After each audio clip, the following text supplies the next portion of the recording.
प्रिय विद्यार्थियों, आज हम सच्चिदानंद हीरानंद वात्स्यायन अज्ञेय की पाठ्यक्रम में संकलित कविता यह दीप अकेला की व्याख्या करेंगे।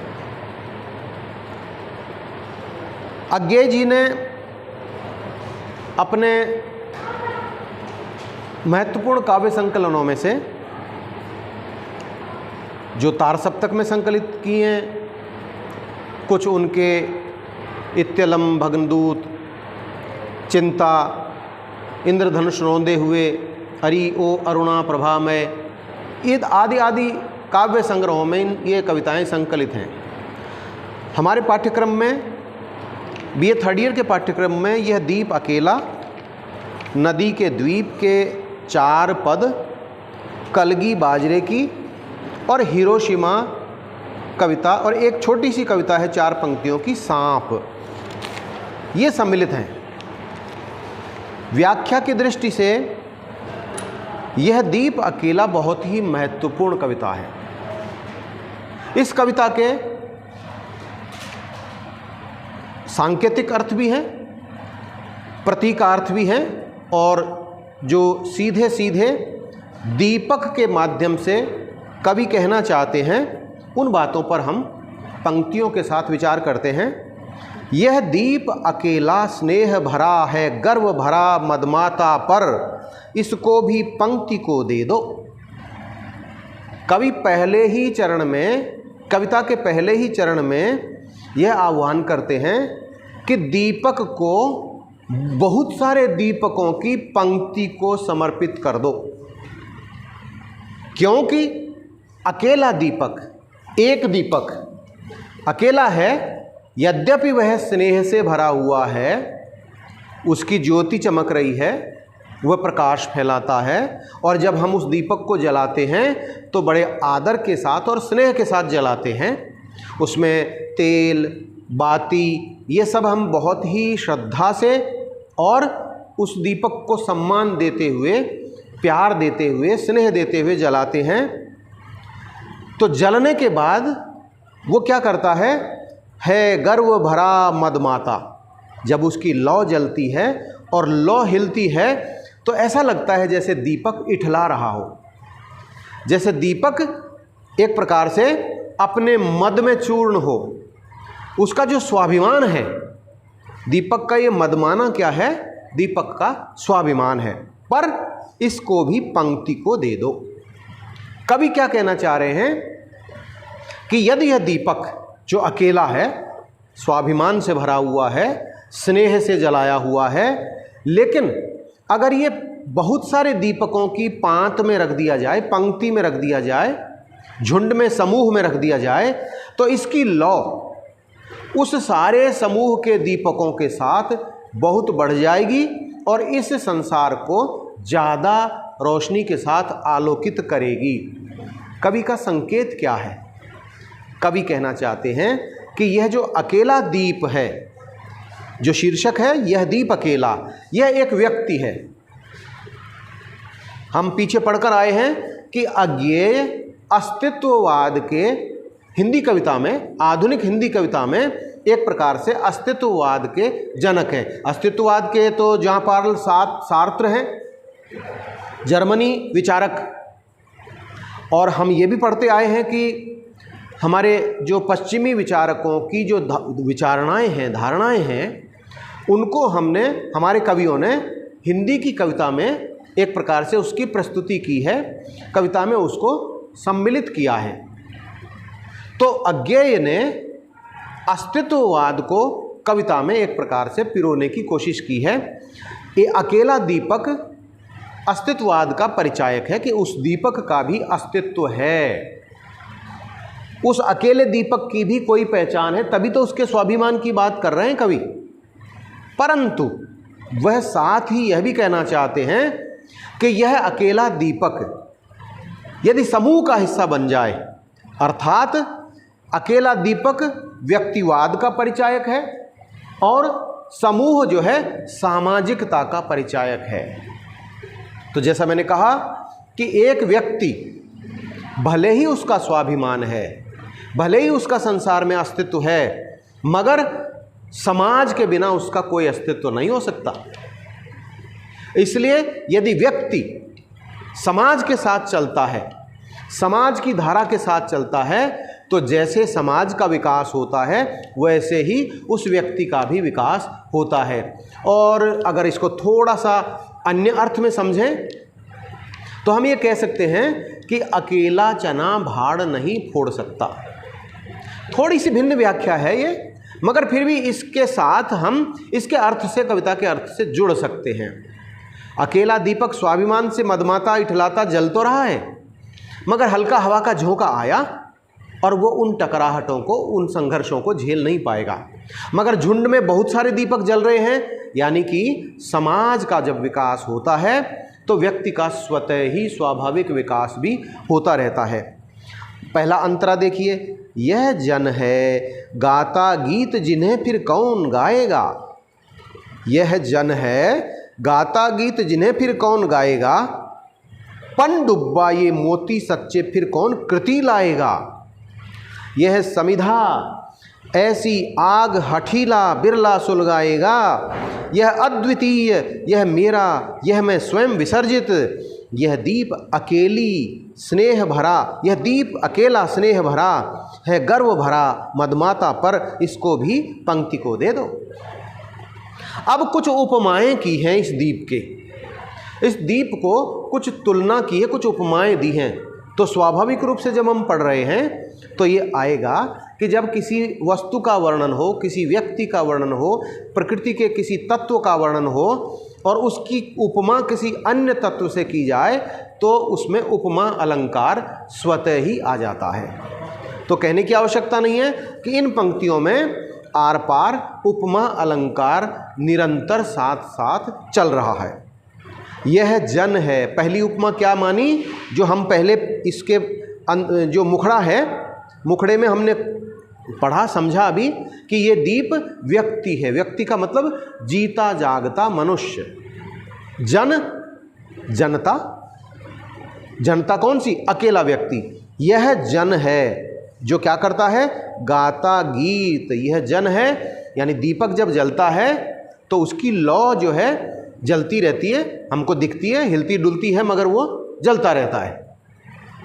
तो वो दीपक कैसा है, एक व्यक्ति के समान है। और व्यक्ति का अपनी जीवन दर्शन होता है, उसके जीवन का दृष्टिकोण होता है। हम में से हर व्यक्ति का अलग अलग भिन्न भिन्न दृष्टिकोण हो सकता है, मगर फिर भी हम कहीं ना कहीं जब हम समाज में रहते हैं तो हमारे वे सारे दृष्टिकोण समाज के साथ चलते हैं और वो बड़ा दृष्टिकोण हो जाता है। तो जो एक दीपक का गीत है, यानी एक जन का गीत है, इस गीत को और कौन गा सकता है। पनडुब्बा ये मोती सच्चे फिर कौन कृति लाएगा। पनडुब्बी जैसे होती है जो पानी में डुबकी लगाती है।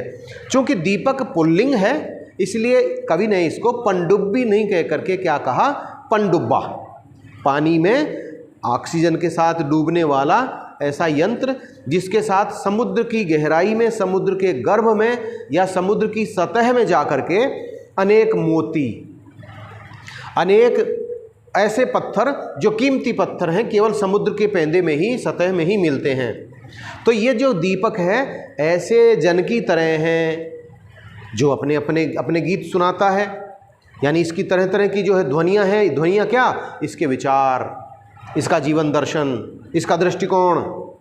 ये पनडुब्बा है जो समुद्र की सतह में जाकर के तरह तरह के मोती उठा कर लाता है। यह समिधा, तीसरी उपमा किससे की, दीपक की, समिधा। क्या होती है समिधा, हवन की काष्ठ, सामग्री। कोई यज्ञ जब हम करते हैं, हवन जब हम करते हैं तो उसमें हवन की सामग्री जो होती है वो समिधा होती है। तो ये एक ऐसी समिधा है जो ऐसी आग हठीला बिरला सुलगाएगा, ऐसा जीवन यज्ञ। व्यक्ति जो है, ये दीपक कैसा है, जो एक प्रकार से उसकी लौ जल रही है, ये ऐसी समिधा की भांति है जो व्यक्ति के जीवन यज्ञ को संपूर्ण करने के लिए समिधा बनता है। यह अद्वितीय, इसके पहले कोई न हुआ न बाद में होगा, जिसके समान दूसरा कोई न हो, अद्वितीय है।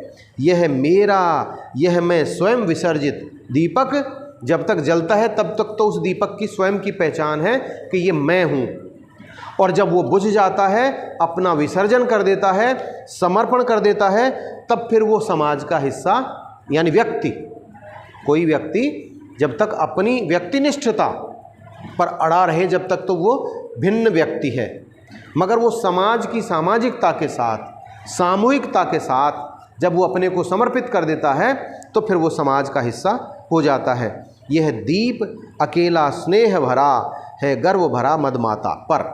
इसको भी पंक्ति को दे दो, वही जो शुरू में हमने पढ़ा, इसको हम अर्थ को दोहरा सकते हैं।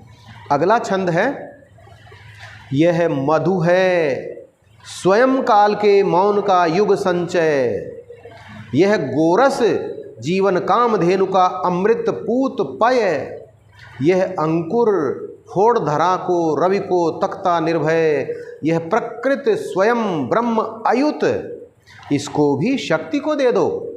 यह दीप अकेला स्नेह भरा है, गर्व भरा मदमाता पर, इसको भी पंक्ति को दे दो। अगली तुलना किससे की जा रही है? मधु, अमृत से, जो क्या करता है? स्वयं काल के मौन का युग संचय, यानी काल के कटोरे में जो संचित मधु है, अमृत है, समय के कटोरे में जो अमृत बंद है, हर समय एक सा नहीं होता हर व्यक्ति का, उस अमृत को भी ये क्या करता है? एकत्र करता है। यह गोरस है, गोरस माने गाय का दूध, गोरस। आजकल तो बाजार में गोरस नाम से गाय जो मिल्क प्रोडक्ट हैं गाय के खास तौर से, वो बड़ा विज्ञापन है, वो बहुत बिकते हैं गोरस ब्रांड घी और न जाने क्या क्या। तो जो गाय का दूध है ये क्या है? जीवन रूपी कामधेनु का अमृत पूत पय, पय दूध, अमृत के समान जीवन रूपी जो कामधेनु गाय है। कामधेनु को गाय जो है ये माना जाता है कि जब समुद्र मंथन हुआ तो उसमें नवरत्न निकले, उनमें से एक कामधेनु गाय भी निकली, जिसके बारे में यह मान्यता है कि कामधेनु के सामने खड़े होकर जो भी इच्छित वरदान मांगा जाए वो पूरा होता है। जैसे कल्प वृक्ष, वो भी उसमें से निकला था कामधेनु। हमारा धन्वंतरी जी निकले, जिन्होंने बाद में जाकर आयुर्वेद चिकित्सा पद्धति का आविष्कार किया। तो यह गोरस है जो जीवन रूपी कामधेनु के अमृत के समान दूध को हमें जो है उपलब्ध कराता है। यह अंकुर फोड़ धरा को रवि को तख्ता निर्भय, यह दीपक ऐसे अंकुर के समान है जो धरती को फोड़कर बाहर निकलता है। जब कोई दाना हम जमीन में डालते हैं या स्वतः गिरा हुआ होता है तो वो धरती को चीर करके ही तो बाहर आता है, अंकुरित होता है तो। और जैसे वो क्या करेगा? सूर्य को ताकता है, सूर्य की रोशनी में अंकुरण जल्दी पौधा बनता है। इसलिए हम प्रयास करते हैं कि पौधा कोई भी लगाते हैं तो उसको धूप में रखा जाना चाहिए। तो निर्भय होकर के उस सूर्य को तकता है, ऐसा है ये दीप। यह प्रकृत है, प्रकृत का मतलब किसी ने बनाया नहीं इसको, स्वाभाविक है, स्वयं बना हुआ है, और ये ब्रह्म के समान है, यानी इसकी लौ जो इसमें है ये ब्रह्म से ही आती है और ब्रह्म में लीन हो जाती है। अयुत, अलग किया हुआ। जब एक दीपक की बात करेंगे तो वो एक दीपक अपनी अलग पहचान रखता है, यो अयुत है। युत माने सम्मिलित और अयुत माने भिन्न, अलग किया हुआ।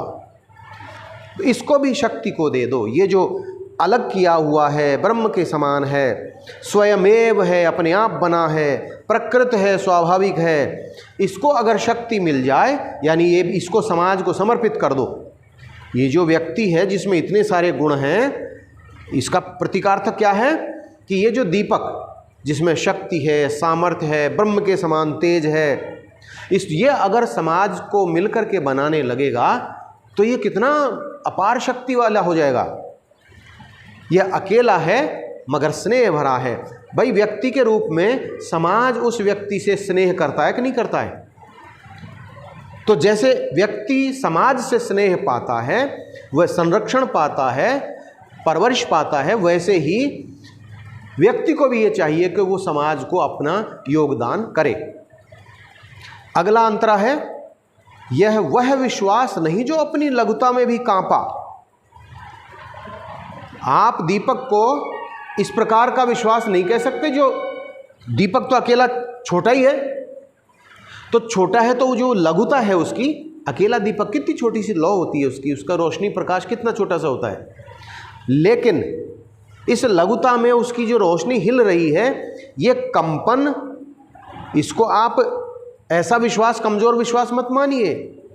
यह पीड़ा जिसकी गहराई को स्वयं उसी ने नापा, इस व्यक्ति की, इस जन की, इस अंकुर की, इस पनडुब्बे की जितनी उपमाएं हैं, इन सब के साथ जोड़कर देखिए, इन सब के संघर्ष हैं, इन सब के जीवन की विभीषिकाएं हैं, इन सब के जीवन के दुख और दर्द हैं। क्या क्या है, क्या क्या नापा उसने? कुत्सा, अपमान, अवसा के धुंधलाते कड़वे तम में, इसके जीवन में। अरे भाई, दीपक जब जलता रहता है, बुझ जाता है तो उसका वो कालापन आ जाता है, काली खा जाती है, दीपक खराब हो जाता है, जहाँ वो जल रहा है वहाँ थोड़ा सा धुआं भी करता है। ऐसे ही व्यक्ति के जीवन में, मनुष्य के जीवन में, जन के जीवन में कौन कौन से दुख नहीं हैं? अभावग्रस्त होता है मनुष्य, गरीबी होती है, बेकारी होती है, सामाजिक सौहार्द की समस्या होती है, पानी, बिजली और आधारभूत आवश्यकताओं की, भोजन की समस्या होती है।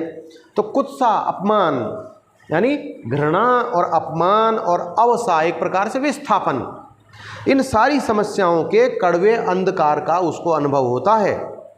यह सदा द्रवित चिर जागरूक अनुरक्त नेत्र, ये हमेशा दूसरों की ओर दया के हाथ उठाते हुए रहता है, यानी द्रवित होकर के, पिघल करके। द्रवित होना एक प्रकार से करुणा प्रकट करना है, दया प्रकट करना है। चिर जागरूक, हमेशा जलता रहता है। अनुरक्त नेत्र, प्रेम भरे दया के से ओतप्रोत नेत्रों से, अवलंब बाहु, लंबे चौड़ी भुजाओं के साथ, यह चिर अखंड अनापा, इसकी कोई माप नहीं है। भाई, समाज किससे मिलकर बनता है? व्यक्तियों के समूह को ही तो हम समाज कहते हैं। तो एक एक व्यक्ति की पहचान क्या है, और उन सब व्यक्तियों के समूह को जब हम समाज कहते हैं, उसकी पहचान क्या है, इसका अंतर जो है कवि ने इसमें किया है। जिज्ञासु प्रबुद्ध सदा श्रद्धामय, और ये दीप कैसा है? हमेशा जानने को उत्सुक। जिज्ञासु मानी जो इस संसार को जानने को, आप दीप के साथ मनुष्य को रखते जाइए और अर्थ को समझते जाइए। मनुष्य के मन में सदैव जिज्ञासा रहती है, एक से एक हर दिन नई चीज़ जानने की। प्रबुद्ध, ये बुद्धिमान है, अपने बुद्धि के बल पर, जैसे कल की कविताओं में हम पढ़ रहे थे, दिनकर की कविताओं में, कि हमने विज्ञान की प्रगति इतनी की है कि हमने पानी, अग्नि, हवा, इन सब को नियंत्रित कर लिया है, और इनके सबके मनुष्य जाति के लिए उपयोगी यंत्र बना लिए हैं, इसको उपयोगी उपकरण के रूप में बना लिया है। तो मनुष्य प्रज्ञावान है, बुद्धिमान है और सदा श्रद्धामय है। वह समाज के प्रति श्रद्धा रखता है, तभी तो समाज का हिस्सा है। इसको भी भक्ति दे दो, श्रद्धा, ईश्वर के प्रति भी श्रद्धा रखता है। तो कवि ने फिर भी यहाँ किसी असीम शक्ति के प्रति इस दीपक जलाते कहाँ हैं हम? विशेष रूप से जब कोई पूजा और श्रद्धा का अवसर होता है तभी दीप जलाते हैं। तो दीपक की कल्पना ही कवि की श्रद्धामय है, यानी कि मनुष्य में समाज के प्रति, अपने होने के प्रति, अपने परिवार के प्रति, अपने देश के प्रति और फिर समूची मानवता के प्रति अगर श्रद्धा भाव नहीं होगा तो वो दीपक कैसा और वो मनुष्य कैसा। तो कवि सीधे सीधे कहते हैं कि यह दीप अकेला स्नेह भरा है, गर्व भरा मदमाता पर, इसको भी पंक्ति को दे दो, यानी भक्ति भाव से इसको जलाओ। यानी व्यक्ति का संरक्षण पूरी श्रद्धा से होना चाहिए और वो समाज का हिस्सा होना चाहिए।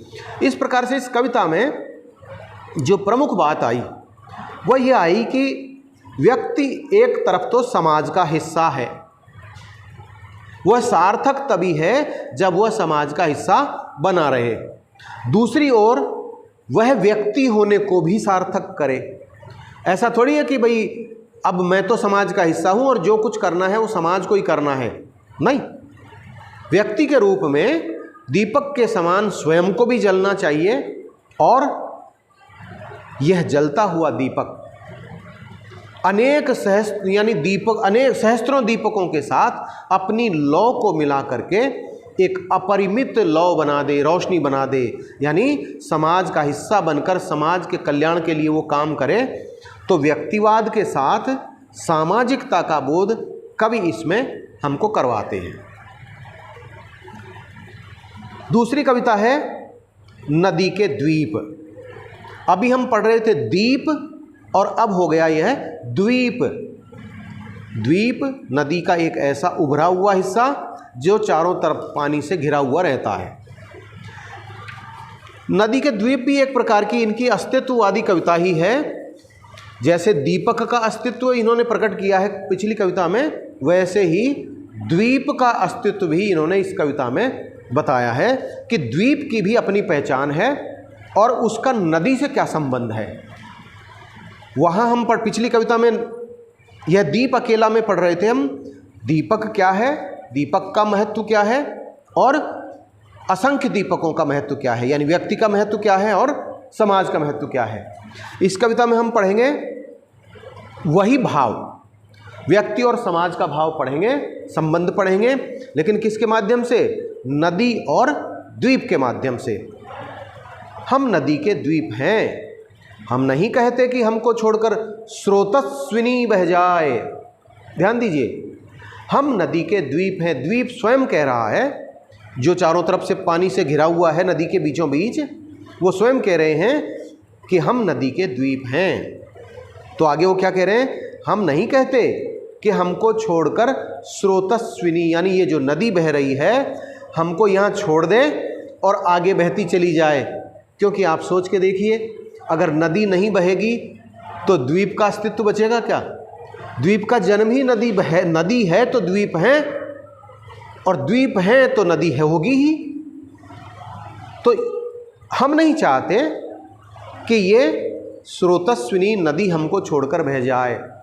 आप इस दो पंक्तियों में से भी कल्पना कर सकते हैं कि यदि ये द्वीप व्यक्ति हैं और नदी समाज है, तो क्या कहना चाह रहा है व्यक्ति? कि हम व्यक्ति के रूप में तो हैं, मगर हम नहीं चाहते कि ये समाज आगे निकल जाए और हम यहीं खड़े रह जाएं। यानी हम समाज के साथ हैं और व्यक्ति की सार्थकता समाज के साथ ही है। नदी क्या करती है द्वीप के लिए? वह हमें आकार देती है। नदी है तो द्वीप को आकार मिलेगा, पानी चारों तरफ घिरा रहेगा, तभी द्वीप उभरा हुआ हमको अलग से दिखेगा। यानी समाज है तो व्यक्ति की पहचान है, वरना व्यक्ति का क्या मोल? हमारे कोण, गलियां, अंतरीप, उभार, सैकत के कूल, सब गोलाइयाँ उसकी गढ़ी हैं। माँ है वह है, इसी से हम बने हैं। द्वीप अपनी कथा कह रहा है। वह क्या कह रहा है? कि हमारे कोण, जब हम द्वीप को देखते हैं तो कहीं कहीं उसके कोने निकले हुए हैं, कहीं गोलाई है, कहीं उभार है, कहीं दबा हुआ है। तो ये जो विभिन्न भौगोलिक उसकी संरचनाएं हैं, ये संरचनाएं हमको बताना चाहती हैं कि मनुष्य की भी इतनी ही विभिन्नताएं समाज में होती हैं। कोई छोटा, कोई बड़ा, कोई पदासीन, कोई किसान, कोई मजदूर, सबकी अपनी भूमिकाएं हैं समाज में। तो हमारे कोण, हमारी गलियां, यानी उस पर कोण, द्वीप पर भी लोग बसे हुए होंगे, उनमें गलियां होंगी, और अंतरीप, यानी कहीं कहीं छोटे छोटे द्वीप और अंतरीप। अंतरीप छोटा द्वीप एक तरह से, द्वीप के अंदर का द्वीप जो है वो अंतरीप, कहीं उभार है, और किनारे पर क्या है? सैकत कूल, रेत के किनारे। भाई जैसे नदी का एकदम जो मुख्य किनारा है, द्वीप का भी तो किनारा होगा, जहाँ पानी छू रहा है उस हिस्से को हम सैकत कूल कहेंगे, यानी रेत का किनारा। सब गोलाइयाँ उसकी गढ़ी हैं। किसने गढ़ी है ये गोलाइयाँ? नदी ने। चारों तरफ कौन बना रही है द्वीप को? नदी। और ये नदी क्या है? द्वीप की माँ है, अर्थात समाज व्यक्ति की माँ है। समाज के बिना, परिवार के बिना व्यक्ति न जन्म सकता है, न सुरक्षित रह सकता है, और इसी से हम बने हैं। यानी द्वीप का अस्तित्व नदी से ही है, व्यक्ति का अस्तित्व समाज से ही है। यानी व्यक्ति स्वयं समाज का पुत्र है और व्यक्ति का भी महत्व है तो समाज का भी महत्व है। अगले अंतरे में किंतु हम हैं द्वीप, हम धारा नहीं हैं। नदी का जो बहता हुआ पानी है उसको क्या कहते हैं हम? धारा। और धारा के बीचों बीच जो स्थिर है वो क्या है? द्वीप। तो अब आप इससे देखिए कि द्वीप की प्रकृति तो कैसी है? स्थायी। वो तो स्थिर है एक जगह, जड़वत है एक तरह से। और धारा क्या है? प्रवहमान है, वो चल है, वो सजीव है जो चल रही है, क्योंकि उसी से द्वीप की रचना होती है। स्थिर समर्पण है हमारा। वो क्या है? द्वीप स्थिर है, एक जगह है। हम सदा से द्वीप हैं, स्रोतस्विनी के। हम तो जब से नदी बह रही है तब से द्वीप हैं। स्रोतस्विनी जब से बह रही है तब से हम यहाँ हैं, किंतु हम बहते नहीं हैं। अगर द्वीप बहने लगेगा तो फिर वो द्वीप ही कैसे कहलाएगा? वो द्वीप है ही, इसीलिए उसका परिचय यही है कि वो स्थिर है एक जगह, क्योंकि बहना रेत होना है। अगर द्वीप पिघल कर धीरे धीरे बहने लगेगा तो वो क्या हो जाएगा?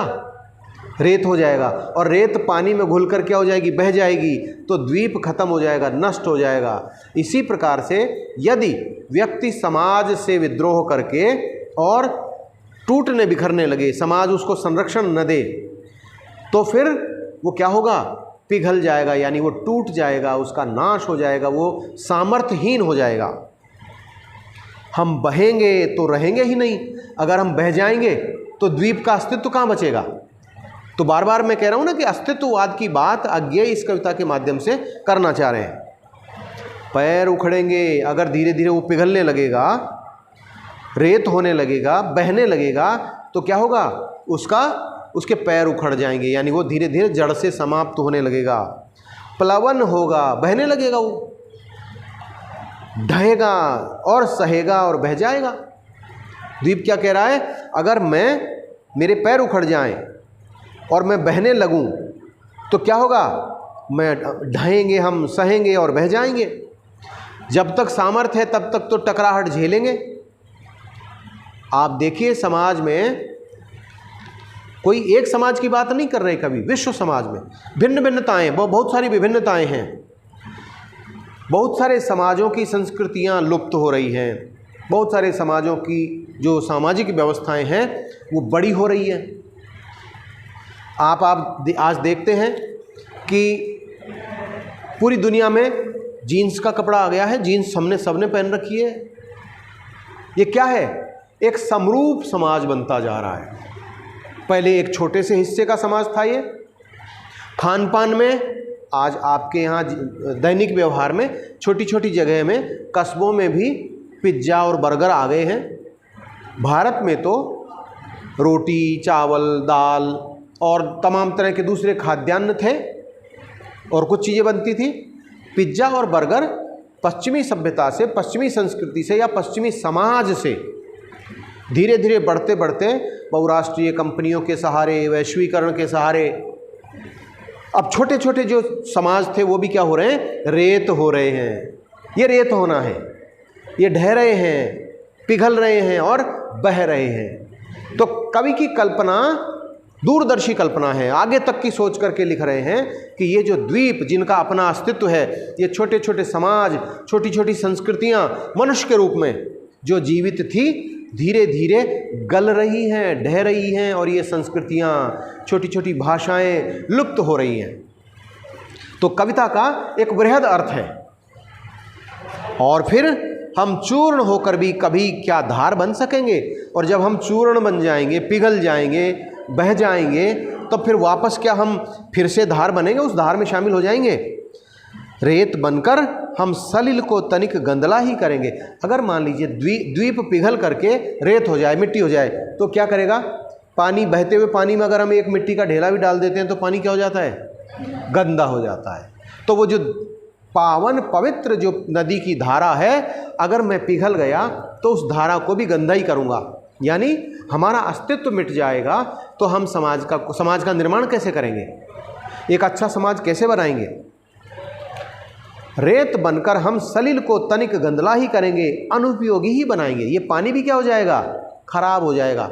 आज हम जब दुनिया और देश और समाज में देखते हैं आतंकवाद, प्रदूषण, सामाजिक विद्वेष हैं, और ये युद्धों की विभीषिका, सीमाओं का संकट, जाति धर्म और क्षेत्रवाद, ये सारी समस्याएं क्या हैं, ये सब समस्याएं समाज को एक प्रकार से गंदला करने, जैसे ये द्वीप पिघलकर पानी को गंदला कर देने की बात कह रहा है, वैसे ही ये सारी समस्याएं एक प्रकार से सामाजिक व्यवस्था को ध्वस्त करने की ओर बढ़ने का संकेत करती हैं। तीसरा अंतरा है, द्वीप हैं हम, यह नहीं है शाप, यह अपनी नियति है। हम नदी के पुत्र हैं, बैठे नदी की करोड़ में। आगे द्वीप क्या कहते हैं कि हम द्वीप हैं, हमारा परिचय द्वीप होना है, तो ये कोई हमारे लिए अभिशाप नहीं है, ये तो एक प्रकार से हमारे लिए वरदान है। यह अपनी नियति है, ये हमारे लिए वरदान है, हमारा स्वभाव है ये द्वीप होना। हम तो नदी के पुत्र हैं जो उसकी गोद में बैठे हुए हैं। भाई नदी के बीचों बीच द्वीप बनता है, तो द्वीप क्या कह रहा है कि मैं तो, नदी मेरी माता है और हम उनकी संतान हैं। वह बृहत भूखंड से हमको मिलाती है। ये देखिए बृहत भूखंड, नीचे से द्वीप का संपर्क किससे है, धरती से, और वही धरती आगे जाकर नदी का किनारा हो जाती है। तो ये व्यक्ति भी ऐसे ही समाज के माध्यम से एक बड़ा समाज बनाता है। जब हम अपनी बात करते हैं, अपनी से मतलब भारत के प्रत्येक नागरिक से की, तो पहले वो व्यक्ति है, भारत का नागरिक है, फिर वो अपने परिवार का है, फिर वो समाज का है, फिर आगे बढ़ कर के वो देश का नागरिक है। तो बड़े बृहद भूभाग से हम मिलते हैं, और वह भूखंड अपना पितर है, वो हमारी मातृभूमि और पितृभूमि है। तो द्वीप कह रहा है कि ये जो बृहद भूखंड है जिससे मेरा संपर्क एक जुड़ा हुआ है, ये मेरा पितरखंड है। अगला अंतरा है, नदी तुम बहती चलो। फिर वो अपनी माँ से कह रहा है द्वीप कि अरे नदी माँ तुम बहती चलो, भूखंड से जो दाय हमको मिला है मिलता रहा है, मांझती संस्कार देती चलो। यदि ऐसा कभी हो तुम्हारे आह्लाद से या दूसरों के किसी स्वैराचार से, अतिचार से तुम बढ़ो, प्लावन तुम्हारा घर घरा उठे। आगे कवि कह रहे हैं नदी से कि ये जो बृहद भूखंड, यानी छोटा भूखंड जो पानी में ऊपर दिख रहा है वो तो द्वीप है, और नदी का मुख्य किनारा वो बृहद भूखंड है। उस भूखंड से जो फल मिला है द्वीप को, दाय, दाय माने फल, क्या मिलता रहा है कि उसको अपना अस्तित्व मिला हुआ है। और आप भूगोल के विद्यार्थी हैं, ये जानते होंगे कि बहुत सारे द्वीप ऐसे हैं जिन द्वीपों पर नगर बसे हुए हैं। वहाँ वैसे ही बस जाने आने का रास्ता बनाना पड़ता है, बनाया हुआ है। वहाँ नगर हैं, वहाँ शहर हैं, बाजार हैं, स्कूल हैं, विद्यालय हैं, अस्पताल हैं, सब कुछ हैं। कहने का आशय ये है कि जो बड़ा द्वीप है, जो बड़ा भूखंड है चारों तरफ पानी से घिरा हुआ, उसमें बृहद जीवन है। और ये जीवन नदी ने दिया है उनको, क्योंकि वहाँ वो सब तत्व आ गए हैं, वो सब साधन आ गए हैं जो धरती पर हैं।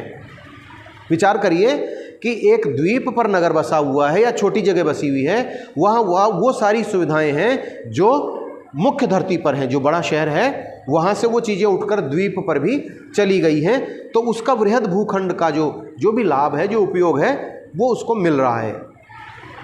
आगे द्वीप कहता है कि ये जो नदी है ये हमें हमारा फल देती है, हमें संस्कार देती है, हमें मांझती है, हमारी तकलीफ़ों को दूर करती है, और हमको स्वेच्छाचार से, अतिचार से, आह्लाद से जो दूसरे लोग करते हैं उससे बचाती है।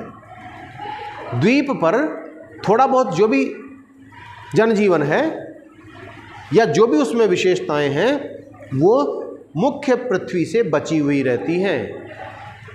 बड़े भूभाग पर जो भी अराजकता होती है वो द्वीप तक जल्दी नहीं पहुंचती।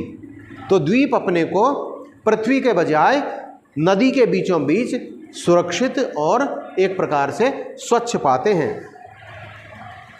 आगे वो कहते हैं, तुम बढ़ो प्लावन तुम्हारा घरघरा उठे और यह श्रोतस्विनी ही कर्मनाशा कीर्तिनाशा घोर काल प्रवाहिनी बन जाए। आगे वो नदी से कहते हैं कि ये जो नदी है ये हमारे कर्मों के फल का नाश करने वाली और कीर्तिनाशा, जो प्रतिष्ठा है उस प्रतिष्ठा की जो का नाश होने वाला है, ये एक प्रकार से ये नदी ही इसको बचाती है। द्वीप पर होने वाले जितने भी दोष हैं, पानी के टकराव से वो सारे जो दूषण हैं वो दूषण वापस नदी अपने आप में खींच लेती है।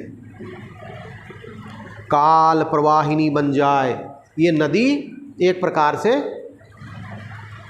द्वीप के ऊपर जो जनजीवन है उस जनजीवन में जितनी भी दूषण हैं, जितनी भी कमियां हैं, यानी व्यक्ति में जितने एक प्रकार से विद्रूपताएं हैं, कमियां हैं, दोष हैं, उनको नदी की धारा निकाल कर ले जाती है और उसको पवित्र कर देती है, पावन कर देती है। हमें स्वीकार है वह भी उसी में रेत होकर फिर छनेंगे हम। नदी के पानी की टकराहट, धारा की टकराहट से हमारी गंदगी सब बह जाएगी और उस टकराहट में हम फिर छनेंगे। जब कोई चीज़ हम छानते हैं तो उसकी सारी गंदगियाँ ऊपर रह जाती हैं और जो उसका सार तत्व है वो छनकर नीचे आ जाता है। द्वीप ऐसी ही आकांक्षा रखता है नदी से कि बार बार नदी की टकराहट से, नदी के थपेड़ों से मेरी सारी कमियां, मेरे सारे दूषण नदी अपने आप में सोख लेगी और मुझे फिर से निर्मल कर देगी। फिर हम छन जाएंगे, फिर जम जाएंगे और फिर द्वीप का रूप स्वरूप ले लेंगे, कहीं पर फिर पैर टिकेंगे। देखिए, नदियां जब बहती हैं तो सैकड़ों वर्षों में जहाँ पर द्वीप आज है 100-200 वर्ष बाद वो द्वीप वहाँ से ख़त्म हो जाएगा, मगर नई जगह पर नया द्वीप खड़ा हो सकता है। सामाजिक व्यवस्था भी इसी प्रकार से है। बहुत सारे समाज सुदृढ़ समाज हैं, वो लंबे दीर्घायु होते हैं, लंबी अवधि तक चलते हैं। बहुत सारे समाज कमज़ोर हो सकते हैं मगर वो कालांतर में कुछ समय के बाद उतनी ही दृढ़ता से, उतनी ही मजबूती से फिर मजबूत होकर के खड़े हो जाते हैं। अंतिम पंक्ति में कवि कहते हैं, कहीं फिर खड़ा होगा नए व्यक्तित्व का आकार, माता उसे फिर संस्कार तुम देना। अगर एक द्वीप कहीं ख़त्म हो गया तो कुछ समय बाद, एक लंबे अंतराल के बाद फिर से नया द्वीप खड़ा होगा। यानी ये जो व्यक्ति है जो समाज का निर्माण करता है, बड़े बड़े महापुरुष हुए, वो महापुरुष अपने किए हुए सदकर्मों से, अपने महान कार्यों से समाज को क्या करते हैं, एक प्रकार से आलोकित करते हैं, समाज को बहुत कुछ योगदान देकर जाते हैं। तो वो जो ऐसे द्वीप हैं, मान लीजिए वो चले भी गए समय के साथ, मगर फिर वैसा ही कोई और द्वीप खड़ा होगा, वैसा ही कोई महान आत्मा खड़ा होगा, जन्म लेगा इस पृथ्वी पर, कि वो फिर ऐसे दोषों को, समाज की बुराइयों को, इनको दूर करने के लिए फिर आगे आएगा और वो द्वीप सा बनकर फिर इतिहास में अपना नाम अमर कर देगा। ये 2 कविताएं आपकी इस पाठ्यक्रम में हैं। अब तीसरी कविता चूँकि अभी हो नहीं पाएगी, कलगी बाजरे की बड़ी कविता है। एक छोटी कविता हम लेते हैं, हिरोशिमा। कल हम इसकी चर्चा कर रहे थे कि द्वितीय विश्व युद्ध में अमेरिका ने परमाणु बम बनाया और उसका परीक्षण किया जापान के 2 शहरों पर, हिरोशिमा और नागासाकी। आप पुस्तकों से, इंटरनेट से, कहीं से भी उनकी जानकारी ले सकते हैं कि अमेरिका के द्वारा गिराए हुए परमाणु बमों के विभीषिका के कारण जो वो शहर नष्ट हुए, आज भी उनमें बहुत सारे वानस्पतिक जो तत्व हैं, पेड़ पौधे हैं, वो अभी तक भी इतने सालों के बाद 1945 से 2022 में हम 55 और 20 75-77 वर्षों के बाद भी वो शहर वैसे नहीं बने मौलिक जैसे पहले थे। ये अलग बात है जिसको मैं यहाँ कहना जरूरी समझूंगा।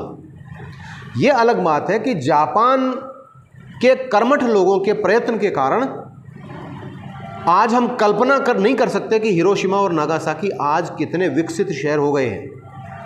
भौगोलिक दृष्टि से तो उनमें संकट है, क्योंकि धरती में वनस्पति उत्पन्न नहीं हो रही है, मगर उन्होंने विज्ञान के आविष्कार के साथ उन शहरों को उनका पुनर्निर्माण कर दिया है।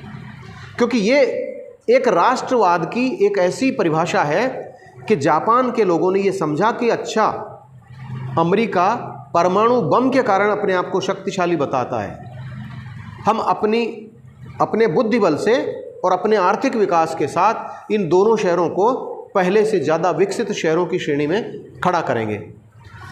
अभी आप देखते हो कि यूक्रेन और रूस के बीच युद्ध चल रहा है।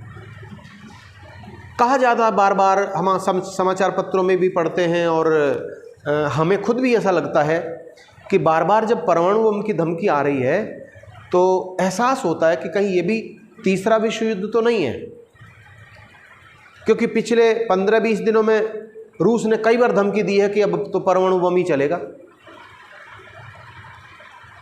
तो आज के यूक्रेन और रूस के युद्ध को ध्यान में रखते हुए अज्ञेय ने हिरोशिमा और नागासाकी पर अमेरिका द्वारा 1945 के द्वितीय विश्व युद्ध में गिराए हुए बम की जो विभीषिका थी उसका वर्णन उस समय वो करते हैं।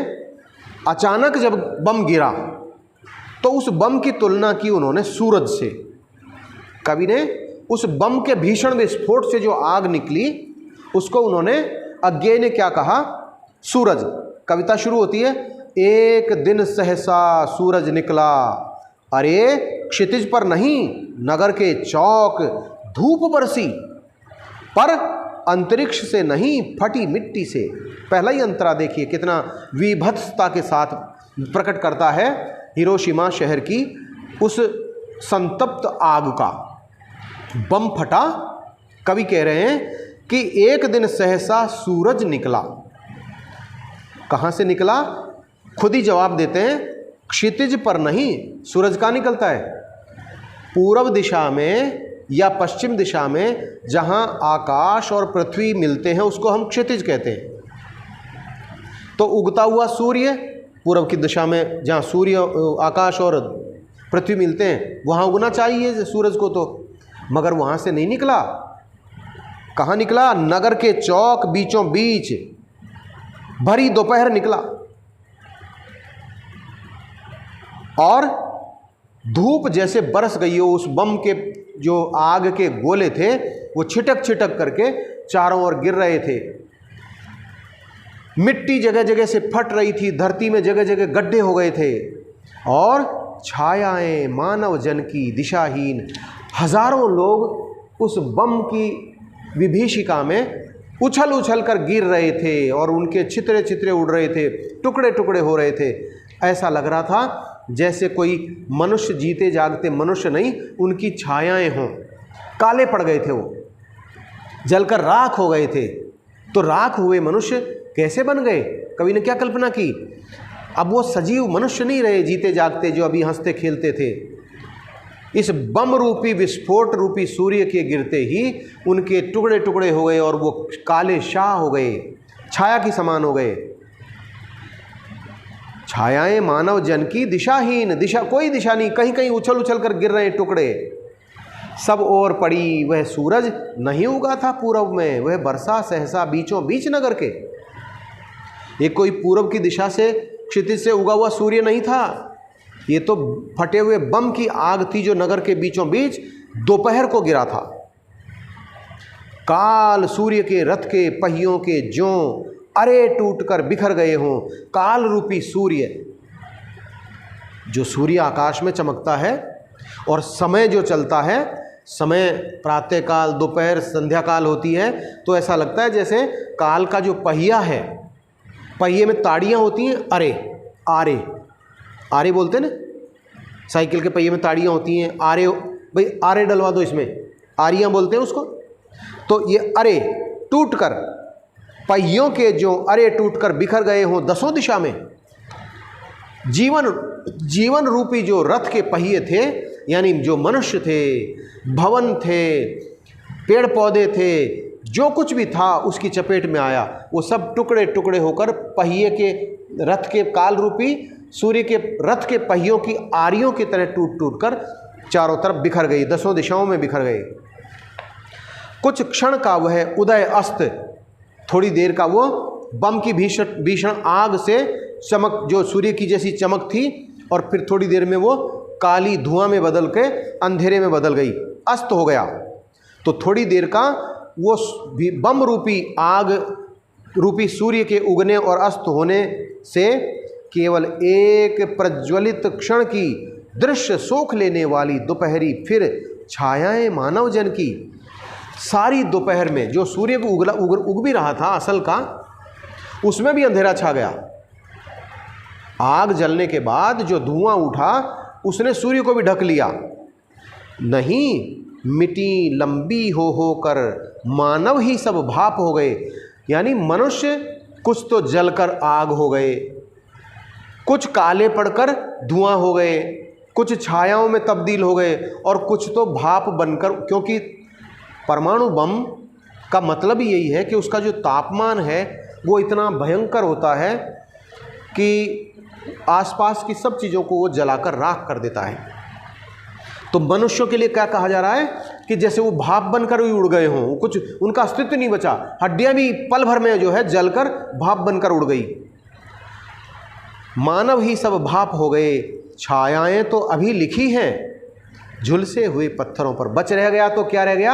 अवशेष, चिन्ह। उस आग के अवशेष बच गए, पत्थर काले हो गए, जहाँ धुआं उड़ा, जहाँ गुबार उड़ा, उससे जो बची हुई ज़मीन थी, ढहे हुए मकान थे, उनके पत्थर वो सब काले पड़ गए थे, वही अवशेष बचे हैं। और क्या बचे हैं? उजड़ी सड़कों की गच पर सड़कें उखड़ गई हैं, टूट गई हैं, गच उनके गड्ढे, उनकी उखड़ा हुआ सामान। मानव का रचा हुआ ये कैसा सूरज था? मनुष्य ने बनाया था। क्या बनाया था? परमाणु बम। मानव का रचा हुआ सूरज मानव को ही भाप बनाकर सोख गया। अब आप देखिए विज्ञान की प्रगति कैसे की। हम कल दिनकर जी को पढ़ रहे थे, दिनकर जी भी क्या कह रहे थे कि विज्ञान एक प्रकार से हमारे बुद्धि का विकास तो है, मगर विज्ञान का उपयोग तो हम हृदय के विकास से ही करेंगे। अगर विज्ञान ने जो उपकरण हमको बना कर दिए हैं, आपको मोटरसाइकिल मिली है, आपको कार मिली है, आप किसी को टक्कर मार कर गिराने के लिए उपयोग में लेंगे, या आपको एक स्थान से दूसरे स्थान जाने में काम लेंगे, या फिर कोई रास्ते में घायल पड़ा है उसको उस साधन में ले जाकर उपचार के लिए पहुंचाने में काम लेंगे। तो विज्ञान ने, बुद्धि ने तो सूरज बना दिया, मगर उसका उपयोग भी बुद्धि से ही किया खाली, कि नहीं साम्राज्यवाद स्थापित होना चाहिए, अमेरिका सामरिक शक्ति है, दुनिया को उसको मानना चाहिए कि अब हमने ऐसा बम बना लिया जिसको चाहोगे नेस्त नाबूद कर देंगे। पत्थर पर लिखी हुई है जली हुई छाया मानव की साखी है। ये जो नाश के जो चिन्ह हैं, विनाश के जो चिन्ह हैं, महाविनाश के, ये चिन्ह किसने दिए? मनुष्य ने। कि देखिए मनुष्य ने कितना विज्ञान का विकास किया, उसकी साक्षी ये जले हुए पत्थर, टूटी सड़कें और हजारों लाखों लोगों के मरने की कथा। तो ये एक प्रकार की ऐसी कविता है जो आज के समय में बड़ी प्रासंगिक है।